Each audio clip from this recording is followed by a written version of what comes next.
time to give out my 2022 NFL draft grades. What is going on, y'all? Faiz Sports Style back at it with another video talking, of course, some NFL here to talk about the Chicago Bears and give my draft grades for every single Bears draft pick. As you see on the board behind me, I've got every single pick that the Bears had listed here, and they had a lot, and I'm going to grade every single one of them, give them a letter grade, and at the end, I'm going to give the Bears draft an overall grade. So, if you are new to the channel, make sure to go ahead and subscribe because I do post a lot of Bears content on this channel. You don't want to miss out, as well as NFL content. Make sure to follow me on all my social media platforms, guys. And as always, hit the bell icon so you're notified every time I drop a new video. Let's get into it. All right, disclaimer here, people. You don't follow me for the sugarcoating analysis. I'm not a yes man. I tell it like it is. And if you think I'm critical, that's because I'm trying to be as objective as possible, even with my own team. All right, so just want to put that out there. All right, with that being said, let's start with the draft. All right, and we will start at the top here with the first pick that the Bears had in the second round. Obviously, they didn't have a first-round pick, but the first pick that they took in the second round was Kyler Gordon, cornerback Kyler Gordon. And I got to tell you right off the bat, this pick surprised me because I thought, okay, the Bears probably going receiver or offensive line, that being their two biggest needs for sure. But Ryan Poles stuck to his board and he said, nope, I'm not going to force it because the guys that I have at those positions were not as highly ranked as these other guys at these other positions. And so he took a guy like Kyler Gordon, who a lot of people predicted to go in the first round. And he got him in the second round, so credit to Ryan Poles there. And I'm going to give this draft pick an A-, okay? And here's why. It does address a need. The secondary for the Bears was awful, namely the second cornerback spot. We don't have anybody there. It's Jalen Johnson and nobody. Opposing offenses were literally targeting the opposite side that Jalen Johnson was on, right? So just avoiding him and going after the other Bears DB. So Kyler Gordon's going to be a right-away plug-and-play cornerback for the Bears. I think he's going to start in his first year. So that is going to be great. And so this does address a need. Again, not the biggest need, but it does address one, and you're talking about a talent that could have won in the first round. You got in the second. So I like this pick, all right? So let's move on to the second pick, Quan Brisker, all right? I'm going to give this one a B, all right? And maybe I can give it a B+, but here's the thing, people. Quan Brisker is a very talented player, and again, at a position of need, and he's going to probably start because, you have Eddie Jackson, and then the other safety spot was really just guys that you're getting as one-year starters. So Quan Brisker does help there, and he is very, very talented. And again, he should step in as a plug-and-play starter. My problem is, again, you are not addressing the elephant in the room, which was the offensive line and the wide receiver spot. And there were plenty of good wide receivers at this point that were still available. Again, Ryan Poles stuck to his board, which is fine, but at the same time, to me, what's more important? Getting Justin Fields help or, fixing up the secondary? And to me, it's still getting Justin Fields help. I'm not saying to ignore the secondary. I'm not saying that, right? You still have to build a football team. But what I'm saying is you got to rank the priorities here. And so to me, that's where I'm at. Again, very talented player. It's going to help our team, obviously. So you like that. But at the end of the day, I would have rather them go after an offensive lineman here, a receiver here, and that's why I give it a B+. All right, moving on to the next pick the Bears had in Velus Jones Jr. All right, so with this guy, this was the first receiver we took, right? Velus Jones. A couple of things here. All right, he's 25 years old, and a lot of you guys might say, Faiz, that's not an issue as long as he gives the Bears productivity in his time. But again, you don't like that as a rookie. I'm not saying, he's not going to be good. I'm just saying we don't know what these guys are going to be like until they see the field. So I'm just judging off of what I've seen thus far. And one of the facts about this guy is that he's already 25, right? Keep in mind, there's so many guys like DK Metcalf, AJ Brown that have been in the NFL. They still are younger than Velus Jones. So again, I got to dock some points there. The other thing too, I would have preferred them. I'm glad they drafted a receiver at this point, obviously, but I would have preferred them to go after somebody who's a little bit more of a bigger bodied receiver, right? George Pickens was still on the board here. We still had a number of guys that I probably would have preferred over Velus Jones Jr. I thought he was a little bit of a reach for where the Bears took him. But he does bring speed to this roster. He does bring excellent returning skills. But at the end of the day, do I see the potential that I would have seen in some other receivers if the Bears took them here? No, I don't. So I'm going to give this pick a C+. All right. Again, it addresses a need, but I thought it was a little bit of a reach. All right, let's move on here.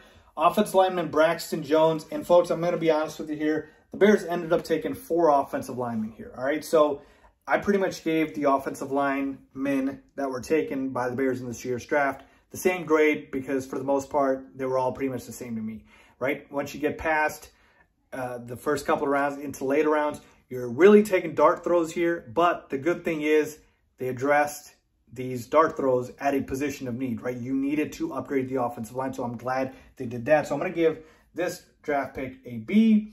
Again, Braxton Jones, I think, has the opportunity to come in, potentially compete for a starting job. I think he's going to be a swing offensive lineman who can come in, for the most part, be a rotational piece. But I do like this pick for the Chicago Bears. I'm going to give it a B for them right now.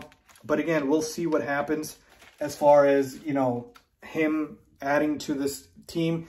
But I do think he is going to help because it is at a position of need for the Chicago Bears. And boy, do they need offensive line help in the worst way. Like I said, they took 4 offensive linemen here. So you do like that about the Bears. All right, so let's move on to the next one. And they took a defensive end in Dominique Robinson. He is a wide receiver converted to defensive end, okay? Great athlete, insanely explosive. But we're talking about a guy in round 5 where, again, not a position of need. You didn't need a defensive end. I get it. Robert Quinn, you know, I'm not going to be here forever, so you want to go ahead and get some help there. But at the same time, I would rather get a receiver than a decent situational rusher, which is what I project Dominique Robinson to be. So to me, I'd rather go with that because, like I said, you needed more than just one receiver. The Bears only ended up taking 1 receiver in this draft, so I would have rather them do that. I'm not saying Dominique Robinson can't be good, but again, we're talking about a guy not a lot of experience at the position. He literally converted to it. I will give this pick a C-. All right, let's move on. Zach Thomas, as I mentioned to you guys, I'm pretty much going to give the same grades here for the offensive line just to kind of keep it consistent. But a couple things out of Zach Thomas, versatile player, played, you know, the right tackle spot, left tackle spot, the center position. You like that. It's pretty quick for an offensive lineman, ran a 4.940. So potential reserve, backup big with the potential to potentially start in the future. I know I used the word potential 5 times there, but you get the point. All right. So I'm going to give that one a B as well. Let's move on to the next pick, and the Bears took Tristan Ebner. Now look, folks, all right, we're getting to the very knee-deep end of the draft here, so you might be thinking these are just dart throws. But again, we're just grading off of what we've seen thus far from these players and kind of what the needs for the Bears are. And I'm sorry, this is probably the worst grade I'll give the Bears. This is a D for me. The Bears did not need a running back. Look, I know people have their opinion on David Montgomery going last year before a contract year, but you have a guy behind him in Khalil Herbert, and I am not worried about running back. You can find a running back in free agency. You can find a running back. You can pick one up like anytime. We did pick up Darrington Evans, I think, and we picked up Kari Blasingame even though he's a fullback. Like, this was not a position of need for the Bears. All right? Again, I would have preferred them to go after another position. That is my knock here. So, to me, receiver was not addressed more than once. A glaring need. Help Justin Fields, get him weapons. I don't need a running back at this point. All right, so that's my issue with him. Tristan Ebner, he is talented. You know, he's got the potential. I think he's got a little bit of a pop in his game. He's a bit of a Swiss Army knife. He can do a little bit of everything, runs, catches, and returns both kicks and punts. You like that. But, again, you didn't need a running back. So, let's move on here. Doug Kramer and Jatar Cutter, I'll kind of piece them together, give them both a B here.